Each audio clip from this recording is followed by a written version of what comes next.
আমার আল্লাহর দয়া ভালোবাসা যে কত বেশি আমরা জানি না, আমরা জানি না।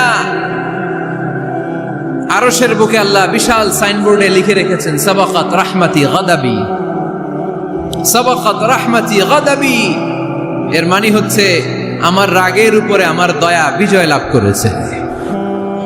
সাবাকাত রাহমাতি গাদাবি, আমার রাগও আছে, আল্লাহর রাগ আছে না, আমার দয়াও আছে, আল্লাহর দয়া আছে না। আল্লাহ বললেন আমার রাগও আছে আবার আমার দয়াও আছে, তবে জেনে রেখো আমার রাগের চেয়ে দয়া বেশি। আমাদের পাপ অন্যায় যত বড় হোক মনে রাখবেন আল্লাহর দয়া তার চাইতেও বড়। নাকি ছোট?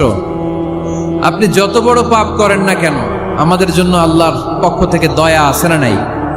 বনি ইসরাইলের এক লোক সিরিয়াল কিলার ছিল, খালি মার্ডার করতো, সিরিয়াল মার্ডার, একটা দুইটা তিনটা 10টা 5টা করতে করতে করতে করতে 99টা মার্ডার করেছে। কয়টা? 99টা মার্ডার। কল্পনা করা যায়? 99 জন মানুষকে সে নিজ হাতে হত্যা করেছে। 99 মার্ডার করার পরে তার মনে ভয় আসলো, হায় রে, না জানি আল্লাহ আমার সাথে কেমন আচরণ করে আখিরাতে, আমার তওবা আছে কিনা কপালে জানি না, আমার তো ক্ষমা নাই, কি করব আমি? তো সে লোকজনদেরকে জিজ্ঞেস করলো আমার ক্ষমা আছে কিনা, এটা কে বলতে পারবে, আমাকে আল্লাহ মাফ করবে কিনা? তারা সবাই বললো এই এলাকায় এক আল্লাহর ওলি আছে, তার কাছে যাও। সে আল্লাহর ওলির কাছে যেয়ে বলে, ও আল্লাহর ওলি, আমি 99টা হত্যা করেছি, 99টা মার্ডার, আমার কপালে ক্ষমা আছে কিনা তুমি একটু বলো। আল্লাহর ওলি কই, কি বললা? 99টা মার্ডার? আয় হায় সর্বনাশ, তোর কোনো ক্ষমা নাই। এবার যে মার্ডার করছো কয় আমার যেহেতু ক্ষমা নাই, তোরে বাঁচায় রেখে লাভ কি, তোরেও দিলাম শেষ করে। এবার সেঞ্চুরি করে ফেলাইছে। কথা বুঝতেছেন? আমার যেহেতু ক্ষমা নাই তো তোরে বাঁচায় রেখে কি লাভ, তোরেও শেষ করে দিলাম। এবার সেঞ্চুরি। সেঞ্চুরি করার পরেও ভয় আসে না নাই অন্তরে? অন্তরে তো আল্লাহর ভয়, কই যাবে? খুঁজতে লাগলো কে সমাধান দিতে পারবে। একজন বললো ওই এলাকায় একজন বড় আলেম আছে, ওই আলেমের কাছে যা। সে আলেমের কাছে যেয়ে বলে, আলেম, আমি 99টা হত্যা করেছি, এখন আমার বড্ড ভয় হয়, আল্লাহ আমারে মাফ করবে কিনা, তুমি একটু আমারে বলো। আলেম বলে, তোমার গুনাহ যত বড়ই হোক আমার আল্লাহর দয়া তার চাইতেও বড়। তুমি কি পাপ করেছো, কি অন্যায় করেছো তুমি? তুমি জানো না আমার রব কত মেহেরবান, তিনি কত দয়ালু, তিনি ভালোবাসার আধার, তিনি করুণার আধার। তোমার পাপ অন্যায় যদি হয় খালের পানির সমান, বিলের পানির সমান, আমার আল্লাহর দয়া সাগরের পানির সমান। তোমার পাপ আর অন্যায় যদি হয় পাহাড়ের সমান, আমার আল্লাহর ভালোবাসার দয়া হচ্ছে আকাশের সমান। তুমি যদি তওবার মতো তওবা করতে পারো, ক্ষমার মতো ক্ষমা চাইতে পারো, চোখের পানি ছেড়ে, চোখের পানির বড় দাম, চোখের পানির মধ্যে বিশাল কারিশমা, এটা আল্লাহ খুব পছন্দ করে। 2 ফোঁটা পানি আল্লাহ পছন্দ করে। এক, জেহাদের ময়দানে শহীদের গা বেয়ে ঝরে পড়া রক্তের ফোঁটা। 2 হচ্ছে অনুতপ্ত বান্দার চোখের পানির ফোঁটা। বান্দা যখন অনুতপ্ত হয়ে চোখের পানি ছেড়ে কাঁদে, তার চোখের পানি চোখ বেয়ে নাকের ডগা বেয়ে মাটিতে পড়ার আগেই ওই অনুতপ্ত বান্দার সব গুনাহ আল্লাহ মাফ করে দেয়। সে জিজ্ঞেস করলো আমার ক্ষমা আছে কিনা? আলেম বলে আছে, ক্ষমা আছে। তওবার মতো তওবা কর, তাওবাতান নাসুহা, তওবার মতো তওবা করলে আল্লাহ ঠিকই মাফ করবে। সে এতটাই অনুতপ্ত হলো, এতটাই, সে আল্লাহর কাছে ক্ষমা চাইতে শুরু করলো। আলেম পরামর্শ দিল, তুমি যে এলাকায় থাকো এলাকাটা ভালো না, এলাকাটা ছাড়ো, এখানে সব ডাকাতদের এলাকা, তুমি একটা ভালো এলাকায় যাও, ওখানে যে তওবা করে ভালো মানুষ হয়ে যাও। সে নিয়ত করে কাপড় চোপড় গুছিয়ে ভালো এলাকায় যাবে। ঘর থেকে বেরোয়ার সাথে সাথেই মালাকুল মাউত চলে আসছে, তার রুহু কবজ করে ফেলছে। এখন রুহু কে নিয়ে যাবে? ফাজাত মালাইকাতুর রাহমা ওয়া মালাইকাতুল আযাব। রহমতের ফেরেশতারাও আসছে, আযাবের ফেরেশতারাও আসছে। রহমতের ফেরেশতারা বলে না না, সে তওবার নিয়ত করেছে, যদিও তওবা করতে পারে নাই, যদিও ভালো এলাকায় যেতে পারে নাই, তওবার নিয়ত করেছে, অনুতপ্ত হয়েছে, ক্ষমা চাওয়ার চিন্তা করেছে, আমরা তার রুহু নিয়ে ইল্লিনে রেখে দেব। আযাবের ফেরেশতারা বলে না না, 99টা হত্যা করার পরে আরো একটা হত্যা করে সেঞ্চুরি করেছে, এখনো তো ভালোভাবে তওবা করতে পারে নাই, তার রুহুটা নিয়ে আমরা সিজ্জিনের ভেতরে ঢুকায় দেব। দুই দল ফেরেশতার মারামারি, এ বলে আমরা নিব, এ বলে আমরা নিব। ঝগড়া আছে না নাই? আল্লাহ বললেন রাখো রাখো, ঝগড়ার দরকার নাই। এক কাজ করো, যেখানে মারা গিয়েছে ওইখান থেকে ফিতা দিয়ে মাপতে শুরু করো। ভালো এলাকাটা যদি কাছে হয় জান্নাতের ফেরেশতারা নেবে, খারাপ এলাকা যদি কাছে হয় জাহান্নামের ফেরেশতারা নেবে। খারাপ এলাকা তো একেবারেই কাছে, ঘর থেকে বের হওয়ার সাথে সাথে মৃত্যু হয়েছে। আর ভালো এলাকা তো অনেক দূর। আল্লাহ জামিনটারে আদেশ দিলেন, জামিন এই অনুতপ্ত বান্দার জন্য তুই ভালো এলাকাটা কাছে চলে আয়। ভালো এলাকাটার জামিনটা তুই সংকুচিত হয়ে যা। যদিও ঘর থেকে বের হয়েছে একেবারে কাছে, খারাপ এলাকা হাজার হাজার মাইল দূরে চলে যা। ফিতা দিয়ে মাপ দিয়ে দেখে সর্বনাশ, ভালো এলাকাটা তো একেবারেই কাছে, খারাপ এলাকাটা অনেক দূরে। আল্লাহর ফয়সালা অনুযায়ী রহমতের ফেরেশতারা তার রূহকে নিয়ে জান্নাতের ভেতরে ঢুকিয়ে দিয়েছে। 99টা হত্যা করার পরে আরো একটা হত্যা করে সেঞ্চুরি, 100টা খুন করছে। আপনি কয়টা করছেন? আমি কয়টা করছি? তো 100টা খুন করে যদি ও মাফ পেতে পারে আমার আল্লাহর কাছ থেকে, আমরা কি ক্ষমা পেতে পারি না? ওর পাপের কাছে আমাদের পাপ কি? কয় ওয়াক্ত নামাজ ছাড়ছেন আপনি? কয়টা মিথ্যা কথা বলছেন? কতবার ঘুষ খাইছেন? কত টাকা সুদে লাগাইছেন? কত অন্যায় করছেন? কত জুলুম করেছেন? মনে রাখবেন, আপনার পাপ, আপনার অন্যায়, আপনার জুলুম যত বড় হোক না কেন, আমার আল্লাহর দয়া তার চাইতেও বড়। এজন্য আল্লাহ নিজের পরিচয় দিয়ে বললেন, আর রহমানু আল্লামাল কুরআন খালাকাল ইনসান আল্লামাহুল বায়ান। আমি রহমান, আমি দয়ার সাগর। তাহলে বুঝতে পারলাম আমার আল্লাহর দয়ার কোনো শেষ আছে?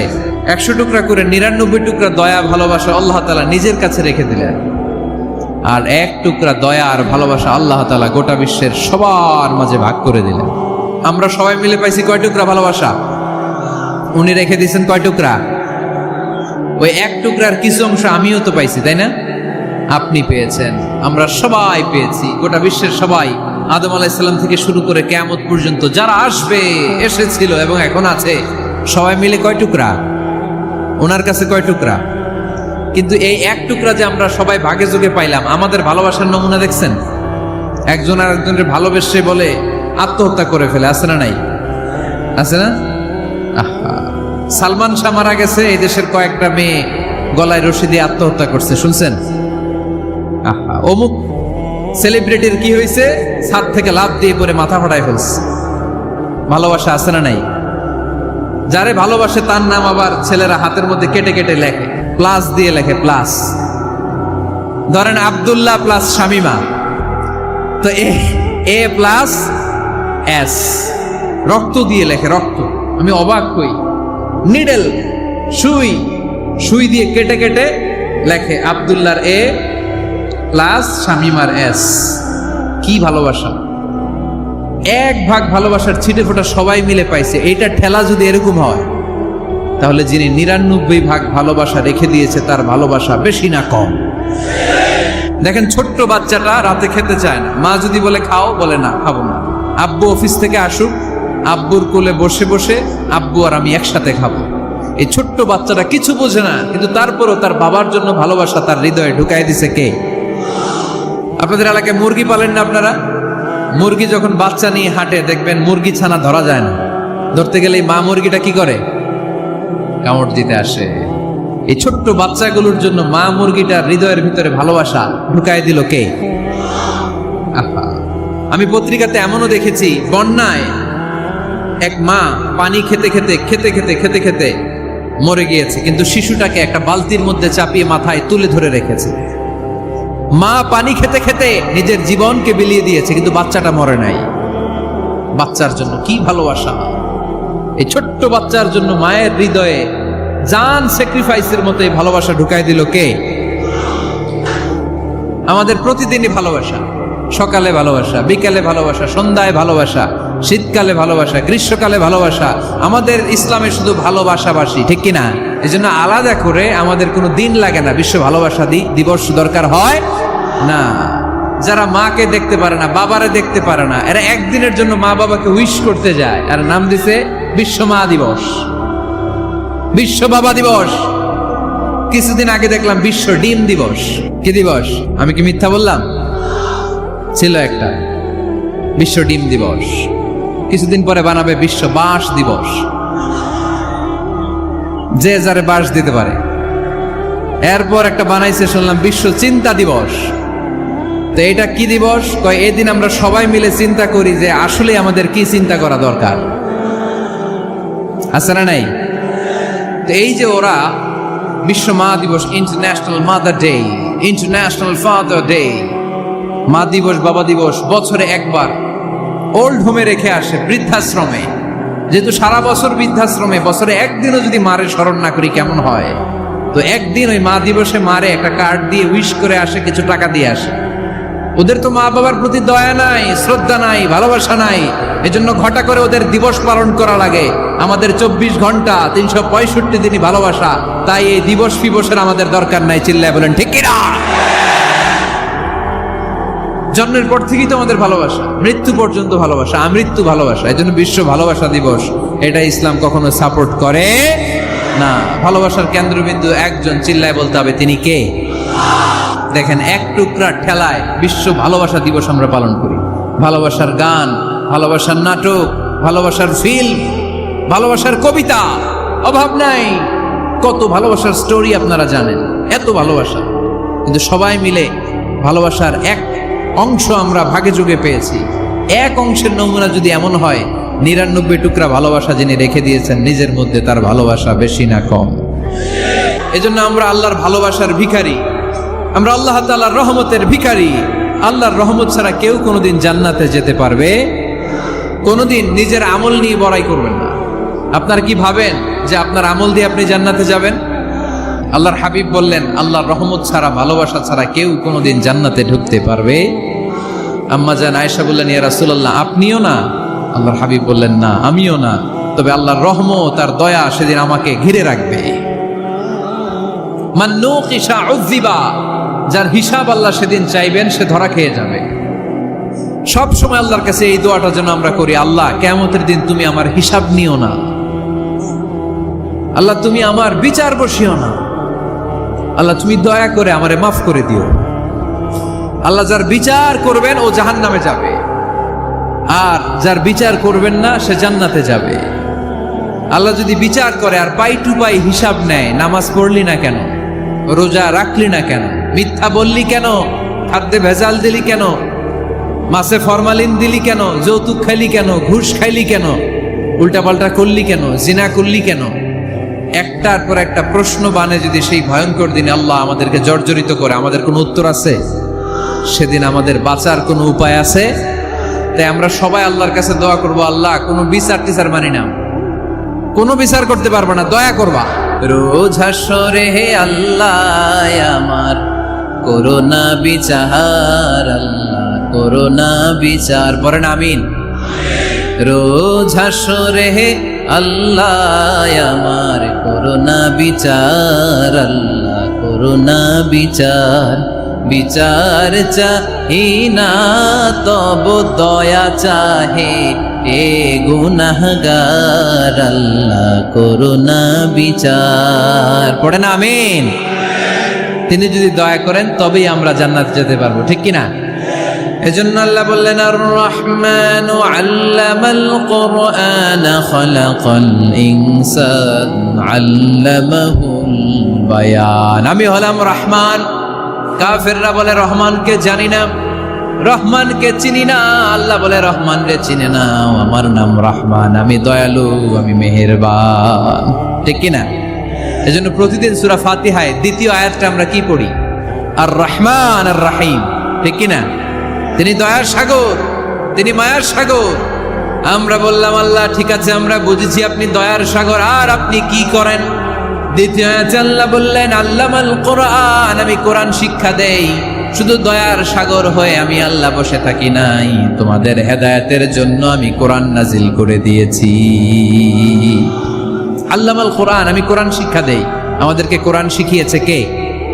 বিশ্বনবীকে কোরআন শিখিয়েছে কে? আল্লাহ। এজন্য দুনিয়াতেও যারা কোরআন শিখায় তাদের মর্যাদা বাড়ায় দেয় কে? বাংলার জমিনে যারা কোরআন শরীফ শিখায় এদের মর্যাদা সবচেয়ে কম, এদের বেতন সবচেয়ে কম, এরা সমাজে সবচেয়ে বেশি অবহেলিত, ঠিক কিনা? তা আল্লাহর কাছে এরা সবচেয়ে বেশি সম্মানিত। আল্লাহর হাবিব বললেন, খায়রুকুম মান তাআল্লামাল কুরআন ওয়া আল্লামাহু, তোমাদের মধ্যে আল্লাহ তাআলার কাছে সবচাইতে প্রিয় শ্রেষ্ঠ ওই মানুষটা যে নিজে কোরআন পড়ে আবার অন্যরে পড়ায় দেয়। সুবহানাল্লাহ পড়েন। আপনি যদি কাউরে শুধু সূরা ফাতিহাটা শিখান, কোন সূরা? সূরা ফাতিহাটা যদি শিখায় দেন, সে যতদিন সূরা ফাতিহা তেলাওয়াত করবে ওই তার তেলাওয়াতের একটা পার্সেন্টেজ সওয়াব আপনার আমলনামায় আছে না নাই? সে যদি আবার আরেকজনের শিখায়, ওই লোক যদি আবার আরেকজনের শিখায় দেয়, এরকম যতজনকে তারা শিখাবে প্রত্যেকের তেলাওয়াতের একটা পার্সেন্টেজ সওয়াব আপনার আমলনামায় ঢুকায় দিবে কে? এজন্য কোরআন নিজেও শিখবো, অন্যকেও শেখাবো। রাজি আছেন তো? না খেয়ে না পড়ে অল্পতে তুষ্ট থেকে যারা শুকরিয়া করে এরা আমাদের আইম্মাতুল মাসাজিদ, মসজিদের ইমামরা, মসজিদের মুয়াজ্জিনরা। এক একটা মসজিদের মুয়াজ্জিনের গলা হবে এরকম বিশাল উঁচু। কিয়ামতের ময়দানে সবাই আমরা এর দিকে তাকায় থাকবো, কিরে ভাই তোর গলা উঁচু কেন? সে বলবে, আমার এই গলা দিয়ে প্রতিদিন 5 বার আমি আজান দিয়েছি। কিয়ামতের ময়দানে ঠিকই সম্মানিত, দুনিয়ায় আমরা চিনলাম না ওনাদেরকে। সেদিন আল্লাহ কোনো এক্সকিউজ গ্রহণ করবে না। সব পারো, হিন্দি তো ঠিকই কইতে পারো। হিন্দিতে কথা কইতে পারে না ছেলেপেলেরা? হিন্দি সিনেমা এমন দেখা দেখে হিন্দিতে কথা কইতে পারে। তো হিন্দি ভাষা বুঝতে পারলে, শিখতে পারলে আরবি পারলা না কেন? কোনো এক্সকিউজ, ওজর, আপত্তি সেদিন আল্লাহ গ্রহণ করবে? আসুন আমরা কোরআন পড়ি, প্রতিদিন একটা আয়াত হলেও কমপক্ষে আমরা যেন কোরআনের অর্থ পড়ি, বঙ্গানুবাদ পড়ি। রাজি আছেন তো? তো এই যে স্মার্টফোন আসছে স্মার্ট বানাইতে, যেই ফোনের মধ্যে কোরআন নাই সে আনস্মার্ট, ঠিক কিনা? যার মোবাইলের ভেতরে কোরআনের অ্যাপস আছে, ডাউনলোড করে অ্যাপস রেখেছে, সেই হচ্ছে আসল smart. He is the real hero, he is the real smart. এজন্য মোবাইলের অ্যাপসের ভেতরে কোরআন ঢুকাইতে হবে। এত সহজ হওয়ার পরেও আল্লাহ কি বললেন আমরা যদি না শিখি, না জানি, আল্লাহ কি ক্ষমা করবে? যা বলার সব আল্লাহ বলে দিয়েছে এই কোরআন। এই কোরআনে শুরু হয়েছে বিসমিল্লাহির রহমানির রহিম দিয়ে, মানে বা দিয়ে। কি দিয়ে? চিল্লায় বলেন না, কি দিয়ে? বা দিয়ে। আর এই কোরআন শেষ হয়েছে সূরাতুন নাস দিয়ে, যে সূরার শেষ আয়াত হচ্ছে মিনাল জিন্নাতি ওয়ান নাস। বা আর সিন মিলাইলে কি হয়? বাস। এবার বাসে চড়া শরীয়তপুর শহরে যাব। ওই বাস না, এই বাস মানে যথেষ্ট, এই বাস মানে সাফিসিয়েন্ট, কাফি। আল্লাহ বুঝালেন এই 30 পারায় 114টা সূরায় আমি যা দিয়েছি এটাই বাস, যথেষ্ট, নতুন করে আর কিচ্ছু লাগবে না। চিল্লায় বলেন ঠিক কিনা? যেমন কিতাব, এই কিতাবের পিছু লেগে লাভ নাই। এই কিতাবের বাণী ছড়িয়ে পড়বে গোটা বিশ্বময়। অনেকে অনেক ষড়যন্ত্র করেছে এই কিতাবকে ধ্বংস করে দেওয়ার। আমাদের এই খোদ ভারতবর্ষে ষড়যন্ত্র হয়েছিল। ব্রিটিশরা যখন চলে গিয়েছিল, ওরা প্ল্যান করেছিল এই কিতাবকে কি করে আমাদের থেকে ডিটাচ করা যায়, কেমন করে আলাদা করা যায়। এর একটা কমিটি করে দিয়েছে, আপনারা গবেষণা করে দেখেন এই ভারতবর্ষ থেকে কেমন করে কোরআন দূর করা যায়। তারা বুদ্ধি করে বলল, এক কাজ করি, কারণ তাদের কোরআনের কপিগুলো মসজিদ থেকে বের করে আমরা আগুন দিয়ে জ্বালাই দিব, তাইলেই কোরআন শেষ। পরে দেখলো না, রিসার্চে গন্ডগোল আছে, অ্যানালাইসিস ভুল। আবার নতুন কমিটি পাঠালো তারা ইংল্যান্ড থেকে, 33 সদস্য বিশিষ্ট কমিটি। তারা এসে গবেষণা করে দেখলো না, এই কোরআন আগুনে জ্বালাই দিলে কোরআন দূর হবে না। কারণ আমরা ভারতবর্ষের হেফজখানাগুলোতে যে দেখেছি, ছোট্ট বাচ্চারা মাথা দুলিয়ে দুলিয়ে কোরআন পড়ে। কোরআন তারা শুধু কাগজেই লিখে রাখে না, সিনার ভিতরে গেঁথে রাখে। ওই কোরআন মুসলমানদেরকে শিখিয়েছে কে? সে আল্লাহ বললেন, আর রহমানু আল্লামাল কুরআন খালাকাল ইনসান আল্লামাহুল বায়ান। আল্লাহ বললেন আমি মেহেরবান, আমি কোরআন শিখিয়েছি। আমরা বললাম আল্লাহ আর আপনি কি করেন? আল্লাহ বলেন খালাকাল ইনসান, আমি মানুষ বানিয়েছি। সুবহানাল্লাহ পড়েন। আমাদেরকে তৈরি করেছে কে? জোরে বলতে হবে কে? মানব সৃষ্টির 3টা পদ্ধতি কোরআনে পাওয়া যায়। পদ্ধতি নাম্বার 1, বাবাও নাই মাও নাই। এই পদ্ধতিতে আল্লাহ কাকে বানাইছে বলেন? আদম আর হাওয়া আলাইহিস সালাম, এদের বাবা মা ছিল। 2 নম্বর পদ্ধতি হচ্ছে মা আছে কিন্তু বাবা নাই। এই পদ্ধতিতে আল্লাহ কাকে বানালেন? কি নাম? ঈসা আলাইহিস সালাম। 3 নম্বর পদ্ধতি হচ্ছে মাও আছে বাবাও আছে। এই পদ্ধতিতে আল্লাহ কাদেরকে বানিয়েছেন? আমাদেরকে বানিয়েছেন। তাহলে পদ্ধতি কয়টা? তিনটা। আদম আলাইহিস সালামকে বানানোর পদ্ধতিও তিনটা। প্রথমে আল্লাহ তিন লাজিব এঁটেল মাটি নিলেন, তারপর নিলেন হামাইম মাসনুন কাদামাটি, তারপরে এটারে বানালেন ঠনঠনে শুকনো মাটি। সাইয়েদনা আদম আলাইহিস সালামের অবয়ব তৈরি করলেন 60 হাত লম্বা করে। সাইয়েদনা আদম আলাইহিস সালামকে যখন আল্লাহ বানিয়েছেন কয় হাত লম্বা? সহিহ বুখারীর বর্ণনা, লাম্মা খালাকাল্লাহু আদামা ওয়া কানা তুলুহু 60 যিরাআন। আল্লাহ তাআলা যখন আদম আলাইহিস সালামকে বানালেন 60 হাত বা 60 গজ লম্বা করে বানালেন। আপনারাও যারা জান্নাতে যাবেন 60 হাত লম্বা হয়ে জান্নাতে ঢুকবেন। কয় হাত লম্বা? সুবহানাল্লাহ পড়বেন না? আদম আলাইহিস সালামকে বানালেন। আবার মায়ের পেটে যে আমরা বড় হলাম, এইখানেও আমাদের তিনটা ক্যাটাগরি, তিনটা ধাপে তিনি আমাদেরকে বানালেন। মায়ের পেটে 9 মাস কি করছিলেন মনে আছে আপনাদের? শরীয়তপুরের ভাইরা মনে নেই কেন? হ্যাঁ, আমাদের কারোরই মনে নাই, ঠিক কিনা? এই 6 মাস 8 মাস কই যে ছিলাম, কোথায় ছিলাম আমরা মনে করতে পারি না। স্মৃতির পাতা হাতড়িয়ে যত পিছনে যাই আর ভুলতে থাকি। মনে আছে ছোটবেলার কথা? মনে নাই। আমরা সবাই কিন্তু এত বড় ছিলাম না ভাই, ছোট্ট ছিলাম, ছোট্ট। মায়ের জরায়ুর দেয়ালের মধ্যে লেপ্টে ছিলাম। নুতফা, আলাকা, মুদগা, sperm drop, blood clot and the little flesh. ছোট্ট নাপাক পানি ছিলাম। ওইটারে আল্লাহ বড় করতে আরম্ভ করলেন। বড় করতে করতে রক্তপিণ্ড বানালেন। রক্তপিণ্ড থেকে আল্লাহ গোশতপিণ্ড বানালেন। আমরা প্রত্যেকে এরকম একটা গোশতের টুকরা ছিলাম। এটার ভিতরে আল্লাহ কঙ্কাল ঢুকালেন, আমার স্কেলিটন, আমার কঙ্কালটা, আমার অবয়বটা ঢুকালেন। তারপরে আবার গোশত দিয়ে প্যাকেট করলেন, তার উপরে আবার চামড়ার প্যাকেট পড়ায় দিলেন। পড়েন সুবহানাল্লাহ।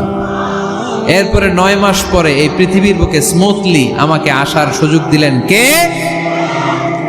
একথাই আল্লাহ সূরা আল মুমিনুনে বললেন, ওয়ালাকাদ খালাকনাল ইনসানা মিন সুলালাতিন মিন তিন সুম্মা জাআলনাহু নুতফাতান ফি ক্বারারিন মাকিন ثم خلقنا النطفة علقة فخلقنا العلقة مضغة فخلقنا المضغة عظاما فكسونا العظام لحما ثم أنشأناه خلقا آخر فتبارك الله أحسن الخالقين।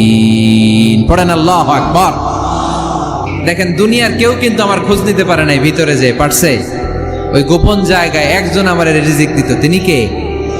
আমার নাভির সাথে আমার মায়ের জরায়ুর একটা কানেকশন ছিল। ওই একটা লাইন দিয়ে আমাদের সবাইকে আল্লাহ খাবারের ব্যবস্থা করেছেন, পানির ব্যবস্থা করেছেন, বাতাসের ব্যবস্থা করেছেন। দুনিয়ায় আসার সাথে সাথে দুনিয়ার মানুষরা ওই খাবারের লাইনটা কেটে দেয়, ঠিক কিনা? দেখবেন সিজার করার পরে বাচ্চাদেরকে বের করে কেচি দিয়ে যারা সিজার করে ডাক্তাররা কি করে?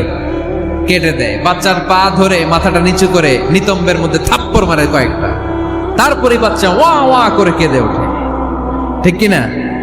আমরা আমাদের কানে শুনি ওয়া ওয়া, আসলে সে আল্লাহর কাছে কেঁদে কেঁদে ফরিয়াদ জানায়, বলে আল্লাহ 9 মাস 10 মাস মায়ের পেটের ভেতরে ছিলাম, কেউ তো খোঁজ খবর নিল না। তুমিই তো আমার এই নাভির সাথে মায়ের জরায়ুর একটা লাইন দিয়ে ওই এক লাইনে খাবার, এক লাইনে পানি, এক লাইনে বাতাস ঢুকিয়েছো। 9টা মাস এই খাবারের লাইন আমার ঠিকঠাক ছিল, আমার টেনশন ছিল না। দুনিয়ার বুকে আসার সাথে সাথেই এদের সাথে আমার কি শত্রুতা আমি জানি না, আসার সাথে সাথে আমার খাবারের লাইনটা কেটে দিস। আল্লাহ একটা মাত্র খাবারের লাইন ছিল, মানুষগুলো কেটে দিল। আমি এখন কি খাবো? আমি এখন যাব কই? আল্লাহ বলে কাঁদিস না, 8 মাস যেমনি খাওয়াইছি এখনো খাওয়াবো। সুবহানাল্লাহ পড়েন। খাবারের একটা লাইন ছিল, কেটে দিয়েছে। ওই একটার বিপরীতে তোর মায়ের বুকের ভেতরে এখন খাবারের 2টা লাইনের ব্যবস্থা করে দিলাম। খালাকাল ইনসান, তিনি মানুষ বানিয়েছেন, মানুষের যা দরকার তার ব্যবস্থাও করে দিয়েছেন। চিল্লায় বলেন ঠিক কিনা? এজন্য আল্লাহ বললেন আর রহমানু আল্লামাল কুরআন খালাকাল ইনসানা আল্লামাহুল বায়ান। আমি মেহেরবান, আমি তোমাদের কোরআন শিখিয়েছি, আমি মানুষ তৈরি করেছি, আমি তোমাদেরকে ভাষা শিক্ষা দিয়েছি। সুবহানাল্লাহ পড়েন। আল্লামাহুল বায়ান, আমি তোমাদেরকে বয়ান শিখিয়েছি। এই যে আমরা বয়ান করি, আমাদের যে ভাষা, এই ভাষা কার দান? আমাদের বাংলা ভাষা কার দান? পৃথিবীতে অনেক ভাষা আছে, একটা ভাষার প্রকাশভঙ্গির সাথে আরেকটার মিল নাই। একটার প্রকাশভঙ্গির সাথে আরেকটার মিল নাই। চাইনিজরা চাইনিজ ভাষায় কথা বললে ইংরেজরা কিচ্ছু বুঝে না, ইংরেজরা বললে আরবরা বুঝে না, আরবরা বললে মালায়রা বুঝে না, মালায়রা বললে আফ্রিকানরা বুঝে না। সুবহানাল্লাহ পড়েন। আমি অনেক দিন দেশের বাইরে থাকি, 10 বছরেরও বেশি আমি পড়াশোনা করি, এখনো পিএইচডি করি। তো মিশরে যখন আমি পড়াশোনা করতাম তখন দেখতাম এক এক ভাষায় এক একজন কথা বলে। আমরা বাঙালিরা যদি কোনো কথা বলে হাসাহাসি করি, হেসে হেসে আমরা কুটি কুটি হয়ে যাচ্ছি, মরে যাচ্ছি, কিন্তু ওরা হাসে না, বিদেশিরা, ওরা বুঝে নাই তো। আবার ওরা যখন কথা বলে হাসে, আমরা কিছুই বুঝি না। সুবহানাল্লাহ পড়বেন না? ওইটা বাদ দেন, আমাদের বাংলাদেশে আসেন। আমাদের বাংলাদেশে এক এক জেলার সাথে আরেক জেলার ভাষার ভিন্নতা আছে না নাই? সুবহানাল্লাহ পড়বেন না? ঢাকার ভাষার সাথে ফরিদপুরের ভাষার অমিল, সিলেটের অনেক অমিল, চট্টগ্রামের অমিল আছে না নাই? সবচেয়ে বেশি অমিল সিলেটে আর চট্টগ্রামে, ঠিক কিনা? ওনাদের ভাষাগুলো এমন, শুনলে বুঝার উপায় নেই যেটা বাংলা ভাষা না অন্য ভাষা, কিন্তু প্রত্যেক আঞ্চলিকতায় একটা মাধুর্যতা আছে না নাই? আল্লাহ পাক এই কোরআনের মধ্যে আঞ্চলিকতার দাম দিলেন। হিশাম বিন হাকিম বিন হিজাম কোরআন থেকে তেলাওয়াত করতে শুরু করলেন। এই তেলাওয়াত শুনে সাইয়েদনা ওমরে ফারুক ওনার ঘাট ধরে টেনে বিশ্বনবীর কাছে নিয়ে আসলেন। ওমরে ফারুক বললেন, ইয়া রাসূলুল্লাহ, দেখেন হিশাম বিন হাজিম কেমন করে কোরআন পড়ে, দেখেন ভিন্নভাবে কোরআন পড়ে। আপনি শিখাইছেন একভাবে, ও পড়ে আরেকভাবে, ওর বিচার করেন। আসলে আরেকভাবে পড়ে নাই, অন্য আঞ্চলিকতায় পড়েছে। যেমন আমরা পড়ি ওয়াদ্দুহা ওয়াল লাইলি ইযা মা ওয়াদ্দাআকা রাব্বুকা ওয়া মা ক্বালা ওয়ালাল আখিরাতু খায়রুল লাকা মিনাল উলা। কিন্তু কোরআনের আরেকটা লাহজা বা আরেকটা পড়ার পদ্ধতি আছে, যেখানে ওনারা পড়ে ওয়াদ্দুহি ওয়াল লাইলি ইযা সাজে মা ওয়াদ্দাআকা রাব্বুকা ওয়া মা ক্বালা। সুবহানাল্লাহ পড়বেন না? হাশিম বিন হিকাম এরকম বাঁকা করে পড়ছিলেন। ওমরে ফারুক এই বাঁকাটা শিখেন না, উনি শিখছিলেন সোজা। ওমরে ফারুক আবার সোজা সাপটা পছন্দ করতেন। সুবহানাল্লাহ পড়েন। বিশ্বনবী বললেন, হিশাম বিন হিজামকে তুমি ছাড়ো। বললেন, হিশাম তুমি কিভাবে পড়েছো? হিশাম বলে, আমি এইভাবে পড়েছি। বিশ্বনবী বললেন, হাকাদা উনজিলাত, এভাবেও নাজিল হয়েছে, সমস্যা নাই। ওমর তুমি কিভাবে পড়েছো? ওমর বললেন, আমি তো এইভাবে শিখেছি। বিশ্বনবী বললেন, এভাবেও নাজিল হয়েছে, সমস্যা নাই। উনজিলাল কোরআনু আলা সাবআতি আহরুফ ফাকরাউ মা তায়াসসারা মিনহু। আরবি ভাষা একটা, কিন্তু এর মধ্যে আঞ্চলিকতা আছে 7টা। এই 7টা আঞ্চলিকতা দিয়ে কোরআন নাজিল করেছে কে? এজন্য আঞ্চলিকতার মর্যাদা আল্লাহ কোরআনেও দিলেন। এজন্য বললেন, আর রহমানু আল্লামাল কোরআন খালাকাল ইনসান আল্লামাহুল বায়ান। আমি মেহেরবান, আমি কোরআন শিখালাম, আমি মানুষ বানালাম, আমি তোমাদেরকে ভাষা শিখালাম। সুবহানাল্লাহ পড়েন। এরপর আল্লাহ বললেন, আশ-শামসু ওয়াল কামারু বিহুসবান ওয়ান নাজমু ওয়াশ-শাজারু ইয়াসজুদান। সুবহানাল্লাহ। আশ-শামসু ওয়াল কামারু বিহুসবান, চাঁদ আর সূর্য আমি তৈরি করেছি তোমাদের হিসাবের জন্য। হিসাব আছে না নাই? তাহলে এই সূর্য আর চাঁদ, চাঁদ আর সূর্যকে আল্লাহ এই মহাবিশ্বে দিয়েছেন হিসাবের জন্য, ঠিক কিনা? আল্লাহর হাবিব বললেন, সুমু লিরুইয়াতিহি ওয়া আফতিরু লিরুইয়াতিহি। চাঁদ দেখে রোজা রাখো, আবার চাঁদ দেখে রোজা ভাঙো। আমরা রমজান শুরু করি কি দেখে? জোরে বলেন। ঈদ শুরু করি কি দেখে? আশ-শামসু ওয়াল কামারু বিহুসবান। সূর্য চন্দ্রের গায়ে লাগে না, চন্দ্র সূর্যের গায়ে লাগে না। কোনোদিন কি দেখেছেন সূর্য আর চন্দ্র ধাক্কা লাগছে? দিনের ভেতরে রাত ঢুকে গেছে, রাতের ভিতরে দিন ঢুকে গেছে, এরকম কি কখনো হয়েছে? সব কিছু একজনের আইন মানে, চিল্লায় বলতে হবে, তিনি কে? এরপরে আল্লাহ বললেন, ওয়ান নাজমু ওয়াশ-শাজারু ইয়াসজুদান। আকাশের তারকারাজি আর বৃক্ষমালা একজনকে সিজদা করে, তিনি কে? আকাশের তারাগুলো আল্লাহরে সিজদা করে, কিন্তু আমরা আল্লাহরে সিজদা করতে চাই না। গাছগুলো আল্লাহর জিকির করে, কিন্তু আমরা জিকির করতে চাই না, ঠিক কি না? অস্ট্রেলিয়ার সিডনি শহরে একটা জঙ্গল আছে। ওই জঙ্গলে একটা গাছ আছে, গাছ। ওই গাছটা টু দ্য ডাইরেকশন অফ কেবলা, কেবলামুখী হয়ে মানুষের মতো রুকু করে আছে, একটা গাছ। সুবহানাল্লাহ কইতে বললেন না?